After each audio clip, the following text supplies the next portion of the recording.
I recall the first 5 to 6 years of the Obama regime and how day after day, week after week, and year after year, the fake news industrial complex reported that Barack Hussein Obama was doing his best to correct all the terrible economic news of the Bush years. I remember how after 4 years, Obama lamented not having fixed the economy yet, after promising not to seek a second term if the country was still in poor shape, and then ran for re-election.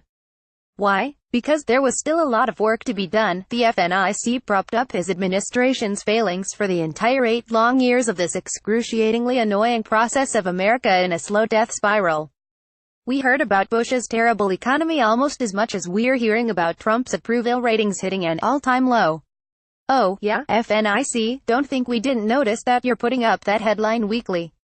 In a speech on global warming to a sycophantic crowd last week, Obama, in attempting to validate his massively unproductive near-decade-long stint as president, actually took the opportunity to lie to the crowd that he was directly responsible for Trump's booming economy and job growth. Right-wing news. Well, this just figures. Obama had the stones to literally thank himself in a speech last week as he took credit for the economic growth that President Trump has ignited. At a Chicago climate summit, he spoke to a rapturous crowd and told them that despite resistance at every step of the way, his administration's efforts to fight climate change resulted in a better economy. Excuse me, climate change has had nothing to do with this economy. If anything, it has cost us millions that we could ill afford. Obama is a delusional Marxist. As we took these actions, we saw the U.S. economy grow consistently, Obama said. We saw the longest streak of job creation in American history by far, a streak that still continues, by the way. He then had the nerve to add, thanks Obama, excuse me while I vomit. A lot. What a freaking liar. I know a lot of people who were unemployed the whole time Obama was in office. He had a sine quasi-depression. There were no jobs for 8 long years. Under President Trump that has finally started turning around. He's brought manufacturing back and has reinstated energy production. The U.S. is benefiting hugely from being more self-sufficient. At the Chicago speech, Obama stated that forward-thinking environmental policies lead to economic growth. He said the U.S. is in an unusual position as the only country that hasn't signed on to the Paris Agreement after Syria signed last month. The good news is that the Paris Agreement was never going to solve the climate crisis on its own.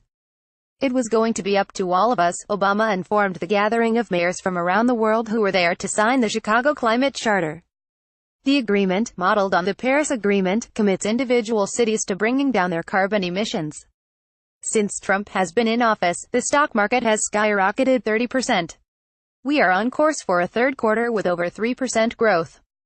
The jobless rate has dropped to a 17-year low of 4.1%. Why? Because Trump has nixed a ton of regulations and he's about to slash taxes. Neither of which Obama would ever do.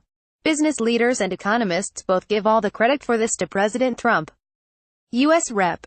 Roscom, R.L., said earlier this year that Obama's administration was the first to never have a whole year of 3% growth. Small wonder, Marxism will do that to an economy. The highest GDP growth Obama ever reached was 2.6 in 2015. In 2016, the highest he could get was 0.8%. Overall, Obama's entire presidency resulted in a 1.5% GDP growth. Trump has just started his presidency and he's already reached 3%. Obama didn't build that, not even close. Job creation under both Democrat President Bill Clinton and Republican Ronald Reagan was by far larger than the gains made under Obama.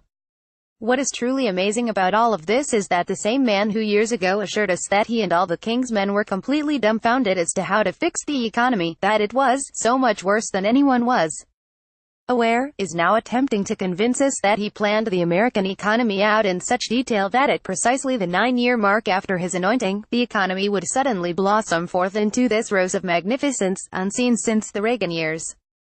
Do you believe that? If you can accept that Obama and his advisors were so eminently wise that they could orchestrate such an amazing comeback that would occur exactly in the 9th year, the question then becomes, why didn't he just formulate this amazing feat in his first year? Oh, right.